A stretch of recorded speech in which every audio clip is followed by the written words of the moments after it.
Hello student, आज आप लोगों को हम ट्रांसक्रिप्शन के बारे में स्टडी करा रहे हैं। ट्रांसक्रिप्शन का मतलब क्या है? डीएनए से अगर एमआरएनए का फॉर्मेशन होता है तो उसी को हम लोग क्या कहते हैं? ट्रांसक्रिप्शन कहते हैं। तो ट्रांसक्रिप्शन सेल के अंदर, न्यूक्लियस के अंदर होता है। तो यही बता सकते हो कि one strand of DNA transcript into RNA process is known as transcription. Transcription take place in nucleus, और ट्रांसक्रिप्शन के लिए जो एंजाइम होता है उसका नाम डीएनए डिपेंडेंट आरएनए पॉलीमरेज होता है। डीएनए में और आरएनए में बेस में केवल अंतर क्या है? जो थायमिन बेस होता है, डीएनए में एडेनिन के साथ जो थायमिन बेस जुड़ा है, वही आरएनए में एडेनिन के साथ यूरेसिल अटैच हो जाता है। तो ये पॉइंट याद रखना। तो भाई बात करते हैं हम लोग transcription.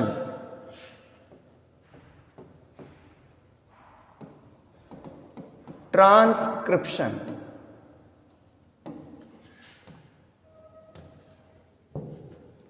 one strand of DNA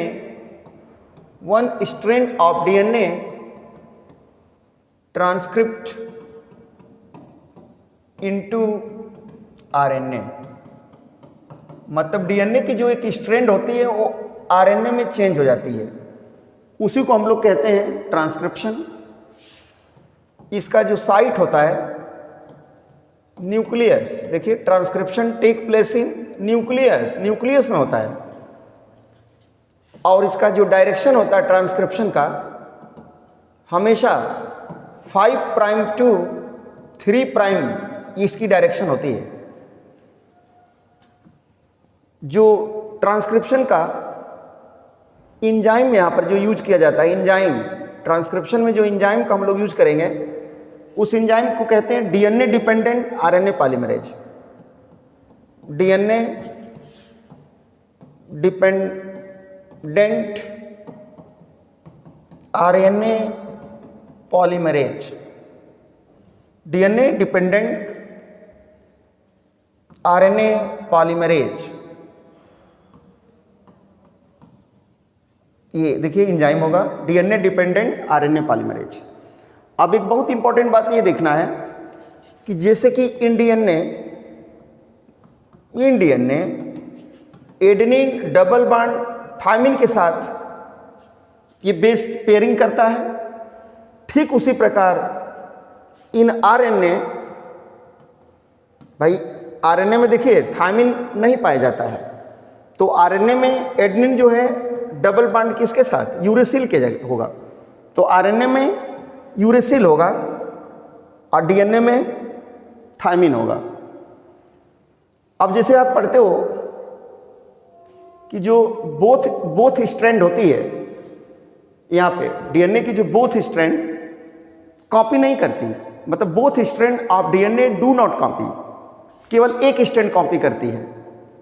वो दो स्ट्रैंड में एक स्ट्रैंड को टेम्पलेट कहते हैं और दूसरे स्ट्रैंड को कोडिंग स्ट्रैंड के नाम से जाना जाता है। तो देखिए एक पॉइंट को यहां भी याद रखें, बोथ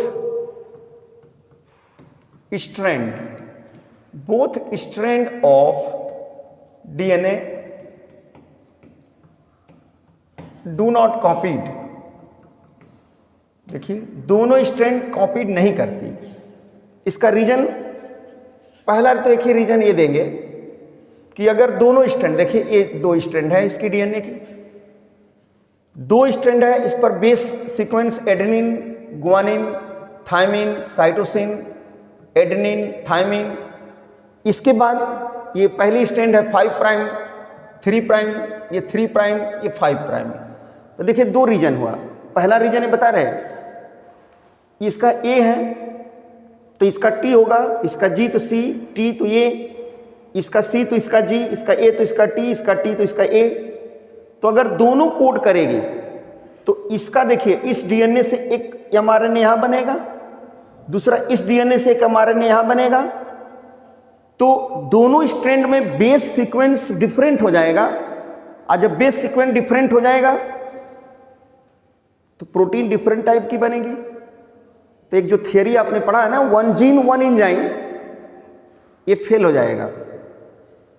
मतलब कि डिफरेंट बेस डिफरेंट टाइप की प्रोटीन, डीएनए जबकि एक, इसीलिए बोला जाता है केवल एक स्ट्रैंड ही कोड करेगी, दूसरी कोड नहीं करेगी। तो देखो ये कैंसर ही दिया गया। तो यहां पर आप लोग यही लिखेंगे कि डिफरेंट बेस सीक्वेंस हो जाएगा, और डिफरेंट बेस सीक्वेंस के कारण डिफरेंट टाइप की यहां पर क्या हो जाएंगी, प्रोटीन बनेगी। सेकेंड बताएंगे आप लोग कि अगर ये दोनों स्ट्रैंड, देखिए जिसको बोलते हैं डबल स्ट्रैंडेड डीएनए, अगर दोनों स्ट्रैंड कॉपी करें, डबल स्ट्रैंडेड डीएनए कॉपी किया तो इससे बन गया डबल स्ट्रैंडेड एमआरएनए बन गया। और जो डबल स्ट्रैंडेड एमआरएनए होगा ये क्या काम करेगा, तो आप ये बता देंगे। डबल स्ट्रैंडेड एमआरएनए ये आरएनए साइलेंसिंग का काम कर देगा, आरएनए साइलेंसिंग। अब इस आरएनए साइलेंसिंग के लिए इसका मीनिंग ये हुआ कि ये आरएनए साइलेंसिंग हो गया, इसका मतलब प्रिवेंट कर देगा ट्रांसलेशन को, प्रिवेंट ट्रांसलेशन को ये प्रिवेंट कर देगा।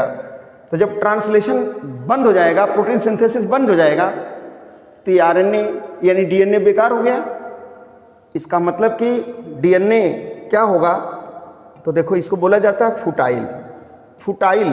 डीएनए क्या हो गया, फुटाइल मतलब यूजलेस, फुटाइल देखिए याद रखिए, यूजलेस हो गया। तो इसीलिए दोनों स्ट्रैंड कॉपी नहीं करेगा, केवल एक स्ट्रैंड कॉपी करेगी। तो एक देखिए क्वेश्चन आपका आता है, ये इंपॉर्टेंट है, ये जरूर पढ़ना आपने, बहुत बहुत इंपॉर्टेंट। इसके बाद डीएनए की देखो एक स्ट्रैंड दिया है, जैसे स्ट्रैंड डीएनए की है, यहां पे डीएनए की एक स्ट्रैंड दिया है 5 प्राइम, ये 3 प्राइम, यहां लिखा ATGCAT लिखा है। और यहां पे पूछा जा रहा है आरएनए बताओ, या एमआरएनए की स्ट्रैंड क्या होगी। तो देखिए बहुत इजी हो गया, जब 5 प्राइम 3 प्राइम दिया हो तो आप यहां भी 5 प्राइम और 3 प्राइम लिखेंगे, जहां जहां टी है वहां वहां केवल यू लिख देंगे, बाकी सब बेस सीक्वेंस वही होगा, उसमें कोई अंतर नहीं होगा। तो आप देखिए यहाँ पे टी है तो यहाँ यू, यहाँ भी टी है यू, बाकी जितना भी बेस सीक्वेंस आप देख रहे हैं यहाँ पे, जैसे कि यहाँ ए है तो यही रहने दो, जी है जी रहने दो, सी होगा, ए है, बस केवल टी के प्लेस पर यू। तो एक क्वेश्चन का तरीका देखिए ये होता है, आइए बहुत इंपॉर्टेंट है, आता है। सेकेंड, एक क्वेश्चन का और तरीका देखिए इसमें कि अगर डीएनए का स्ट्रैंड दिया है, ये डीएनए है, यहाँ पे डीएनए के एक स्ट्रैंड है, तो अगर यहाँ पे पूछा जाए एमआरएनए की स्ट्रैंड क्या होगी और इसका बेस सीक्वेंस दिया हो, इसका बेस सीक्वेंस है ATGCATG, ये दिया गया, देखिए यहाँ डायरेक्शन नहीं दिया गया है, तो इसका क्या सीक्वेंस होगा, तो सीधे बता दो। एडेनिन की जगह डीएनए में थायमिन होता है, तो ऐसे आरएनए में यहाँ यूरेसिल हो गया, थायमिन की जगह एडेनिन हो गया, यहाँ ग्वानिन की जगह साइटोसिन, यहाँ ग्वानिन हो गया, यहाँ थायमिन हो गया, मान थायमिन की जगह यूरेसिल, भाई एडेनिन की जगह थायमिन, तो थायमिन की जगह यहाँ पर क्या होगा यूरेसिल, और यहाँ बताओ टी की जगह ए, जी की जगह सी, तो आप बताओ ये भी आंसर मिला। केवल क्या किया गया, बस एडेनिन की जगह जो थायमिन होता था उसकी जगह यहाँ पर यूरेसिल लिख दिया जाएगा। तो ये क्वेश्चन का देखिए तरीका ये भी होता है। दूसरा क्वेश्चन का तरीका आपको ये बता दें, डीएनए की एक स्ट्रैंड जैसे दिया गया, डीएनए की देखो एक स्ट्रैंड है यहाँ पे, इसको लिखा गया 3 प्राइम टू 5 प्राइम, ये डीएनए की स्ट्रैंड है, डीएनए, और इसी से कह रहा है एमआरएनए बनाओ।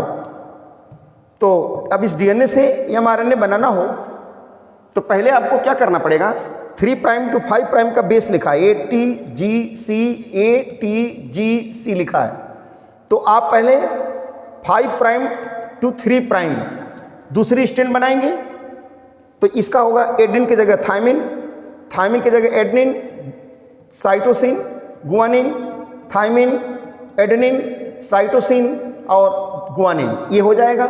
तो आपको ये पता हो गया 5 टू 3 प्राइम पता हो गया डीएनए की, तो आरएनए की अब यहाँ निकाल सकते हैं। अब आरएनए की स्ट्रैंड निकालना हो तो सीधे ये लिखो 5 प्राइम, यह हो गया 3 प्राइम, तो यहाँ बताओ टी के प्लेस पर यू लिख दें, टी के प्लेस पर यू लिख देंगे, हर जगह टी के प्लेस पर यू होगा, और बाकी सब जितना जो भी लिखा रहेगा ये वही लिख सकते हैं। तो ये इंपॉर्टेंट क्वेश्चन हो गया। तो न्यूमेरिकल बेसिस माने ट्रांसक्रिप्शन से रिलेटेड यही क्वेश्चन पूछा जाता है कि अगर कोडिंग स्ट्रिंग दिया हो तो इसको बता सकते हो। अब हम लोग बात करते हैं यहाँ पे कि जो ट्रांसक्रिप्शन होता है उसका यूनिट क्या है।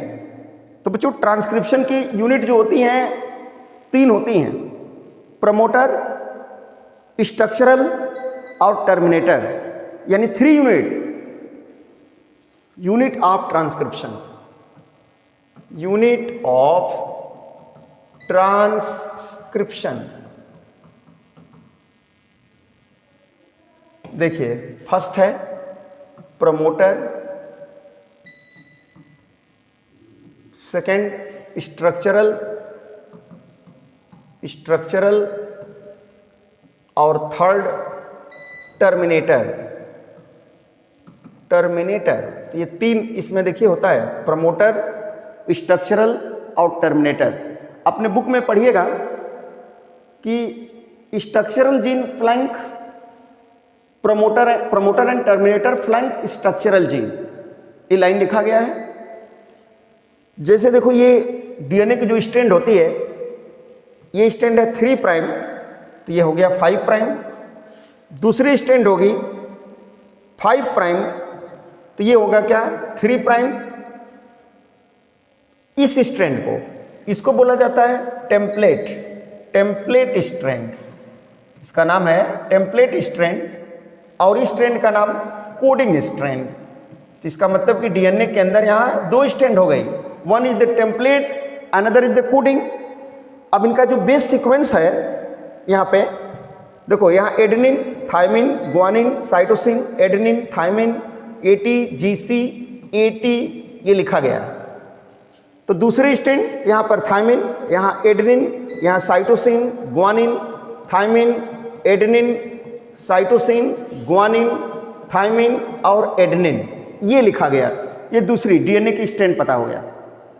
अब यहाँ पे आपको ये पता करना होगा इसमें कि जो डीएनए की जो स्ट्रैंड होती है, देखो इसको जैसा कि बताया, इसको टेम्पलेट स्ट्रैंड, टेम्पलेट, और दूसरी स्ट्रैंड ये कौन है, कोडिंग स्ट्रैंड। देखिए टेम्पलेट की डायरेक्शन 3 प्राइम टू 5 प्राइम बताना होगा, और जो कोडिंग होती है उसकी डायरेक्शन 5 प्राइम टू 3 प्राइम बताना होता है। अब इसी पर जीन का जो सीक्वेंस होगा, तो देखिए इसको बोलेंगे, ये प्रमोटर जीन है, प्रमोटर। यहां स्ट्रक्चरल बोलेंगे, स्ट्रक्चरल। इसको टर्मिनेटर बोलेंगे, टर्मिनेटर। 3 हो गया, प्रमोटर, स्ट्रक्चरल और टर्मिनेटर। अब इसमें क्वेश्चन ये बनेगा कि जो प्रमोटर होता है, प्रमोटर, उसको हम लोग, इसको देखिए प्रमोटर है, ये प्रमोटर है, तो किधर है 5 एंड की तरफ है, 5 एंड की तरफ प्रमोटर होता है, और टर्मिनेटर किधर है, तो बताएंगे 3 एंड की तरफ टर्मिनेटर होता है। 5 एंड को प्रमोटर को इसको बोलते हैं अप स्ट्रीम, इसका नाम क्या होगा, इसको अप स्ट्रीम बोलते हैं, और 3 एंड को डाउन स्ट्रीम के नाम से जाना जाता है, भाई डाउन स्ट्रीम बोला जाता है। यहाँ पे जो फैक्टर होते हैं जो ट्रांसलेशन में मदद करते हैं, प्रमोटर की तरफ हम लोग जोड़ते हैं कौन, तो बताओगे प्रमोटर की तरफ इनिशिएशन फैक्टर होता है, और इधर टर्मिनेटर की तरफ, तो ये फैक्टर इनिशिएशन का नाम है सिग्मा फैक्टर। तो याद कर लो, सिग्मा फैक्टर को जोड़ा जाएगा किधर, अपस्ट्रीम की तरफ, प्रमोटर की तरफ, और डाउन स्ट्रीम की तरफ जोड़ा जाता है किसको, तो बताओ रो फैक्टर। तो कभी कभी ये क्वेश्चन आता है, टर्मिनेटर की तरफ कौन होगा, रो फैक्टर, डाउन स्ट्रीम की तरफ, अप स्ट्रीम की तरफ सिग्मा फैक्टर होगा। तो सिग्मा फैक्टर इनिशिएट करने का काम करता है ट्रांसलेशन को। अब यहाँ पर इंपॉर्टेंट बात देखें, डीएनए से कैसे आरएनए बना। तो सबसे इंपॉर्टेंट बात जैसे देखिए डीएनए है, डीएनए के एक स्मॉल सेगमेंट का नाम देते हैं हम लोग जीन। जीन होता है, gene is known as unit of inheritance कहलाता है। अब इस जीन का जो यूनिट है इसको 3 पार्ट में बांट देते हैं। एक यूनिट को बोलते हैं रिकॉन, सेकेंड को बोलते हैं म्यूटान, और थर्ड यूनिट का नाम होता है सिस्ट्रॉन। तो there are the 3 unit of the gene. Recon is the recombinant gene, muton is the mutational gene, and cistron is the structural gene. And this structural gene cistron responsible for formation of synthesis of polypeptide. तो ये polypeptide बनाने का देखिए, इससे polypeptide का formation हुआ, polypeptide बनाने का काम करेगी। और ये पॉलीपेप्टाइड जो बनेंगी 2 टाइप की होंगी, एक को बोलेंगे मोनोसिस्ट्रॉनिक और एक होगा पॉलीसिस्ट्रॉनिक। देखिए ये 2 टाइप की पॉलीपेप्टाइड, मोनोसिस्ट्रॉनिक,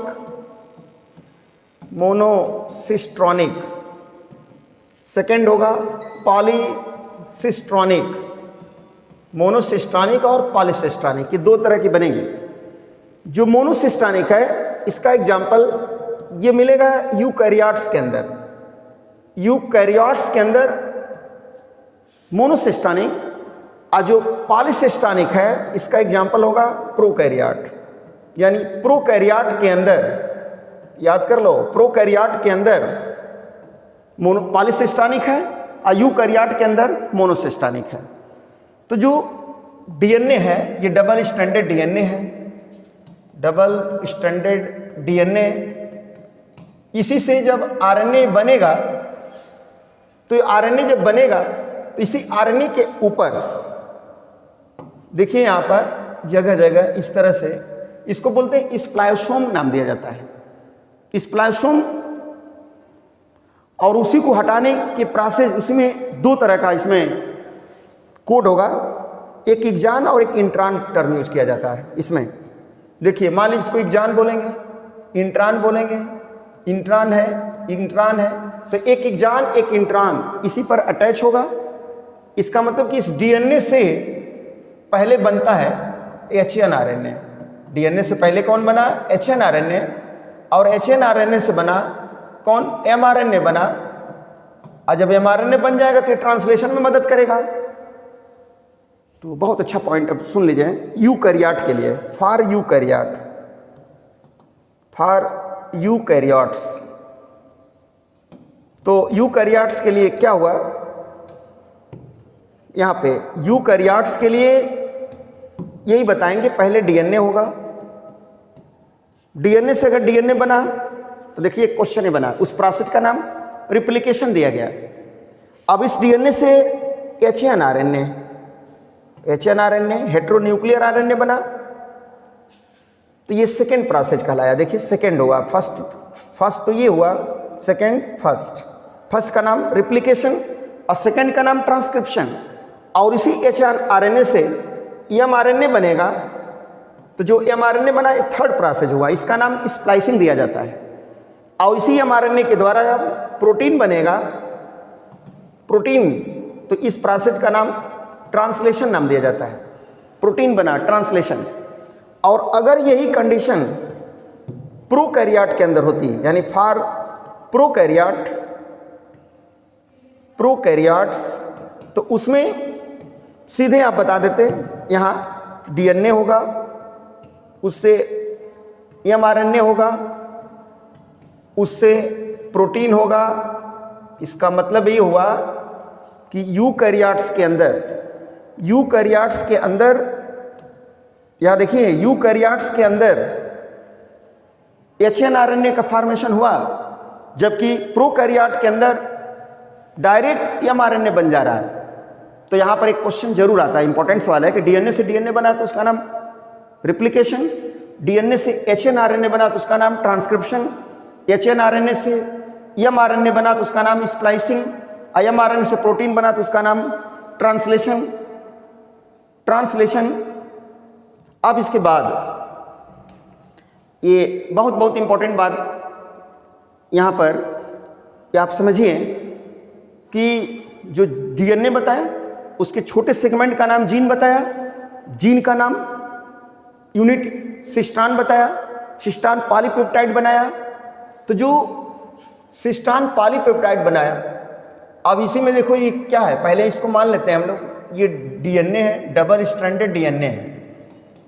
अब इस डीएनए से बना पहले कौन बना तो ये बता देंगे एचएनआरएनए फॉर्मेशन हुआ। देखिए एचएनआरएनए यहाँ पर इसको क्या बोलेंगे भाई, एचएनआरएनए का फॉर्मेशन हुआ। तो जो एचएनआरएनए होता है उस एचएनआरएनए के अंदर देखिए इसको कहते हैं, एक कोड है ये, दूसरा ये, तीसरा ये। तो यहाँ पर ये बता देंगे, इसका नाम देते हैं एक्सॉन। देखिए इसको बोलेंगे एक्सॉन, इसका नाम दे देंगे इंट्रॉन। इसका मतलब कि एक्सॉन को हम लोग कहते हैं कोडिंग बोला जाता है। इंट्रॉन को क्या बोलते हैं, इसको नॉन कोडिंग कहा जाता है, non coding. Intron is non coding. तो इस डीएनए में इसका नाम 5 प्राइम है, इसका नाम 3 प्राइम, इसको 3 प्राइम, इसको 5 प्राइम, ये डबल स्ट्रैंडेड डीएनए है। उसी डीएनए से पहले एचएनआरएनए बना है, तो यहाँ भी पढ़ेंगे 5 प्राइम, इधर भी 3 प्राइम। तो इसमें एक इंपॉर्टेंट बात ये बना, इसको हम लोग बोलते हैं कैपिंग। देखिए कैपिंग और टेलिंग एचएनआरएनए के अंदर पाया गया। तो इधर कैपिंग 5 प्राइम की तरफ कैपिंग होगा और 3 प्राइम की तरफ इसको बोलेंगे हम लोग टेलिंग होगा, टेलिंग। तो कैपिंग और टेलिंग टर्म पूछेगा तो एचएनआरएनए में बताइएगा। और यहाँ पे इंपॉर्टेंट बात ये निकला कि जो कैपिंग है उसके अंदर 7 मिथाइल ग्वानोसिन ट्राइफॉस्फेट यहाँ पर अटैच होगा, 7 मिथाइल ग्वानोसिन ट्राइफॉस्फेट। और टेलिंग की तरफ 200 to 300 मॉलिक्यूल एडेनिलेट फास्फेट होगा। एडेनिलेट फास्फेट यहाँ पर कितना होगा, 200 to 300 मॉलिक्यूल हुआ। तो इसका मतलब कि ये देखिए एक्सॉन है, ये भी एक्सॉन है, ये भी एक्सॉन है, और बीच में क्या है बताओ, इंट्रॉन है। और इसी के ऊपर स्प्लाइसोम होता है। तो स्प्लाइसोम, एक क्वेश्चन आया था नीट प्रीवियस ईयर में कि स्प्लाइसोम प्रेजेंट इन, तो बताओगे यूकैरियोट्स, और एब्सेंट इन प्रोकैरियोट्स में स्प्लाइसोम नहीं पाया जाता है। तो अब इससे डीएनए से एचएनआरएनए बना, इस एचएनआरएनए से अब एमआरएनए बनेगा। तो जो एमआरएनए बनेगा, यह एमआरएनए बनेगा, तो उस एमआरएनए के लिए क्या होगा, ये देखिए इसका नाम एक्सॉन।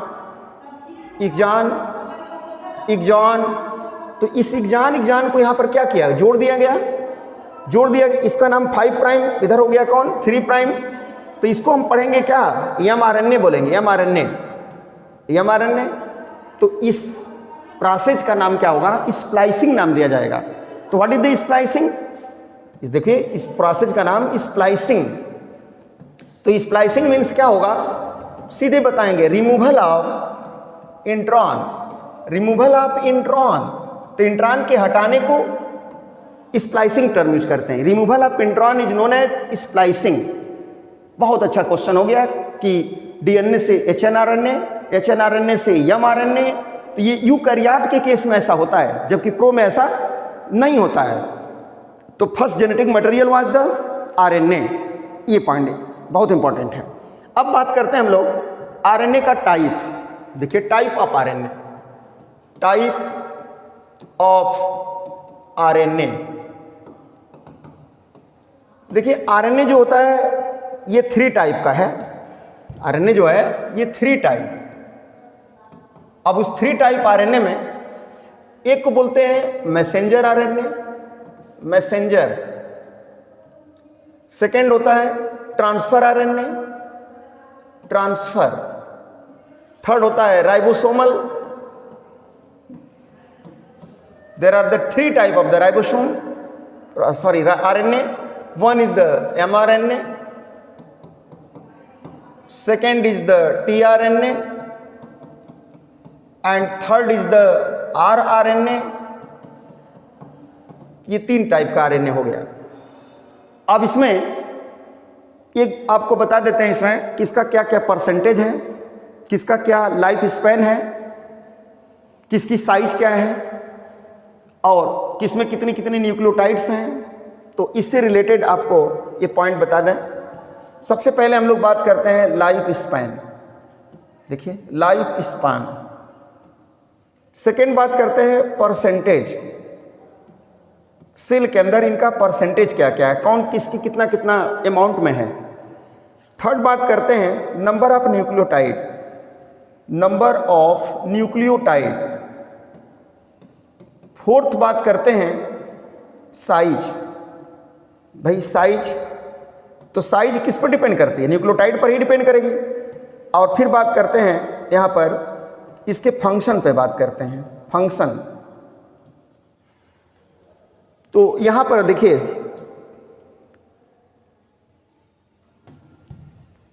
लाइफ स्पेन में देखा जाए तो सबसे कम mRNA का होता है, उसके बाद tRNA का और सबसे ज़्यादा rRNA का होता है।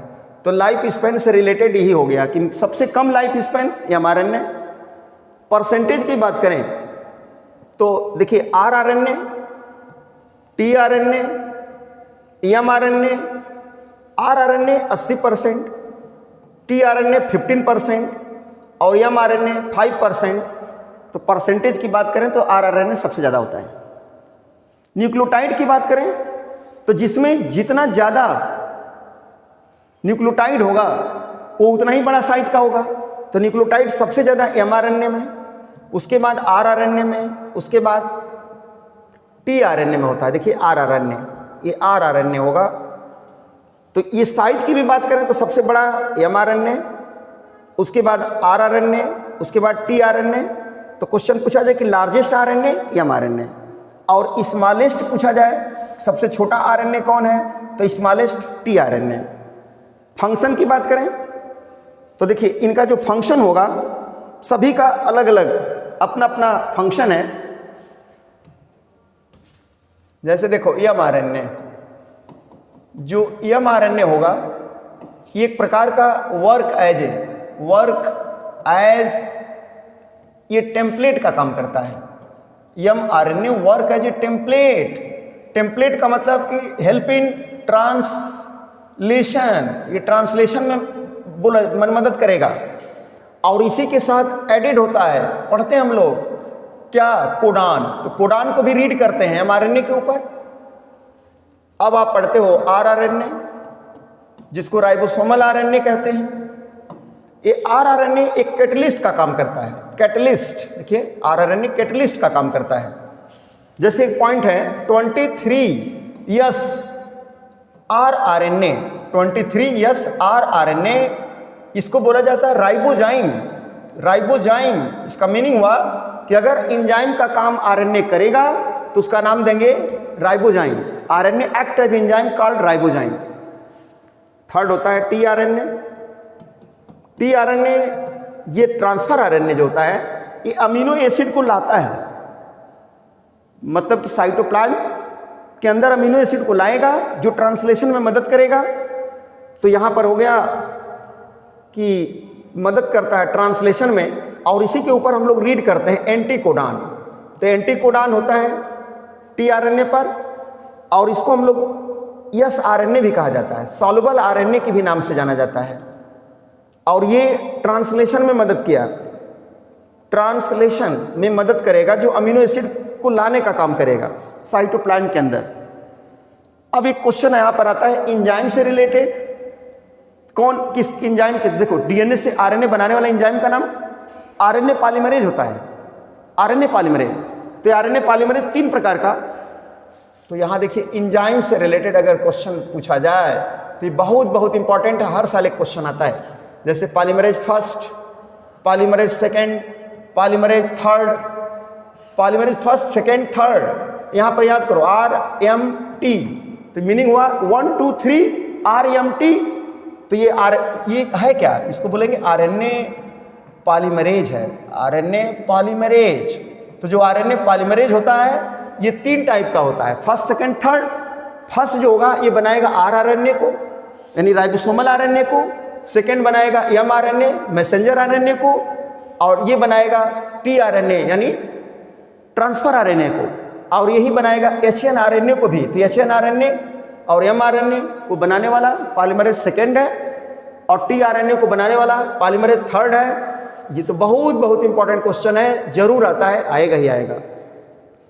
तो बच्चों आप लोग याद रखना कि जो hnRNA है वो केवल यूकैरियोट्स में बनता है। उसको हम लोग भाई जैसे DNA है तो DNA से DNA बना, पहला पॉइंट पढ़ा आपने, रिप्लिकेशन कहलाया।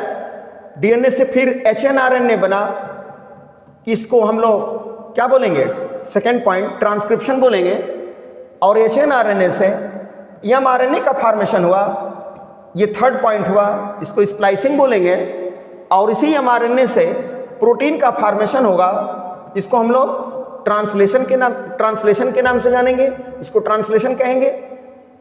तो जो hnRNA है इसको बोलते हैं non functional, hnRNA non functional होगा और इंटरप्ट जीन के भी नाम से जाना जाता है इसके, क्योंकि इसके ऊपर इंट्रान एक्जान दोनों हैं, और उसी अगर इंट्रान को हटा देंगे तो mRNA बन जाएगा। तो mRNA बनाने के लिए क्या करना पड़ा, स्प्लाइसिंग करना पड़ा। तो ये यूकैरियोट के केस में बना।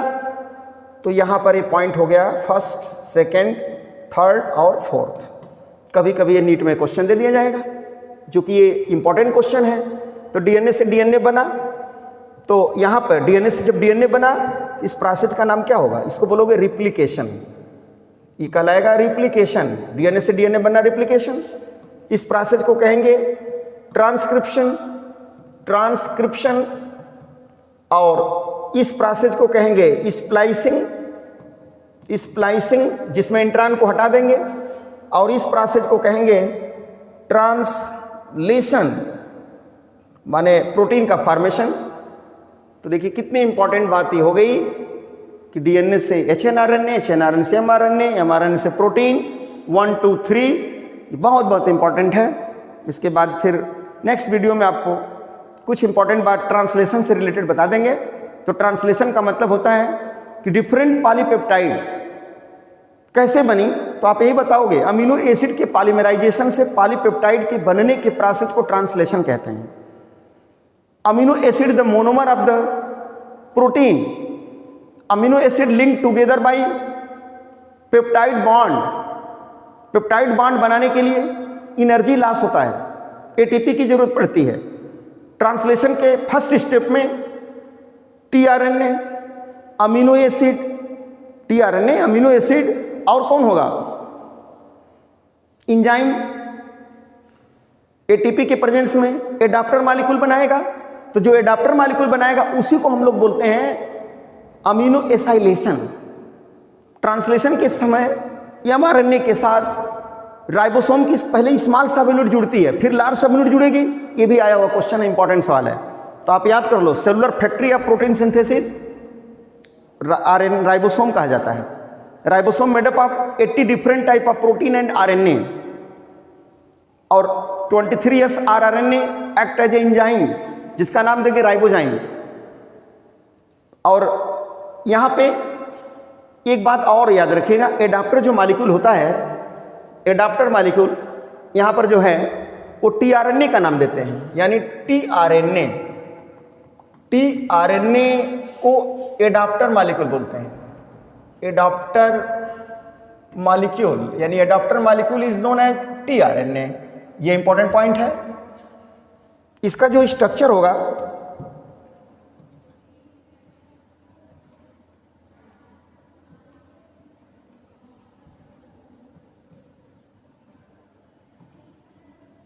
देखिए इधर एक साइट होगा, ये दूसरा ये साइट है, और यहाँ पर हम लोग जोड़ेंगे, यहाँ पर एक साइट और ही है, इसके साथ एंटीकोडॉन। ये है 5 प्राइम, ये है 3 प्राइम। अब इधर 3 प्राइम की तरफ ये पॉइंट को जरूर याद करना है, यहाँ कौन बेस जुड़ेगा, यहाँ 3 प्राइम के साथ CCA याद कर लो, 3 प्राइम CCA, यहाँ पर इसी जगह अटैच होता है अमीनो एसिड, इसी के साइड 3 प्राइम के साइड। इधर बोला जाता है इसको DHU आर्म बोला जाता है, इसको T-Psi-C आर्म बोला जाता है, इसको साल्ट आर्म कहते हैं, और इसको ये जो होती है एंटीकोडान, इसके ऊपर एंटीकोडान होता है। तो एंटीकोडान जैसे UAC लिखा गया है, तो एक कोडान इसका U के साथ A के साथ U, C के साथ G, तो ये होगा 5 प्राइम और ये होगा 3 प्राइम।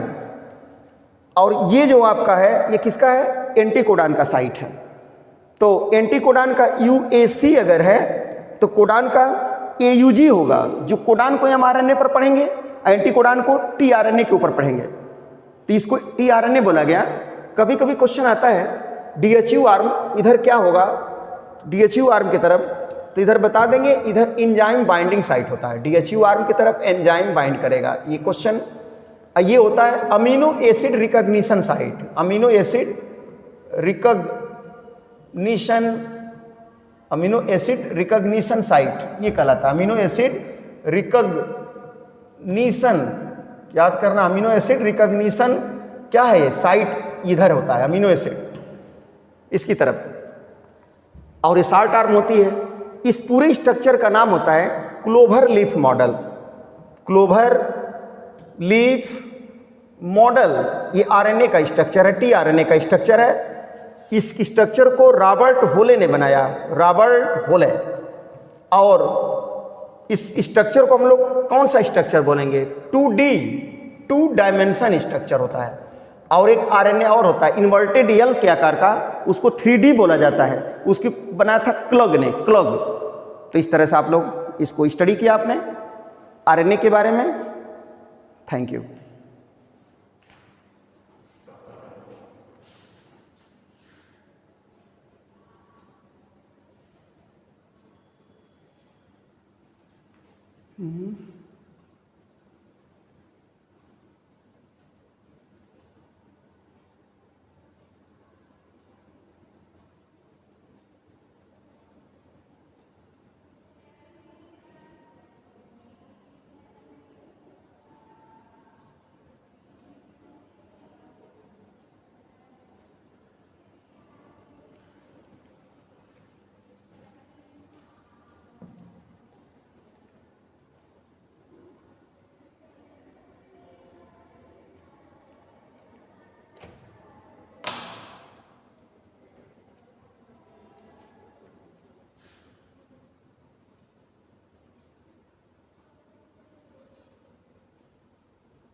अरे भरे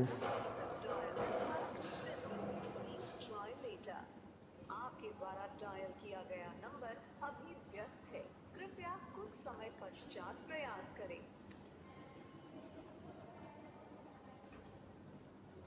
ये भगवान गड़बड़ा आ गया।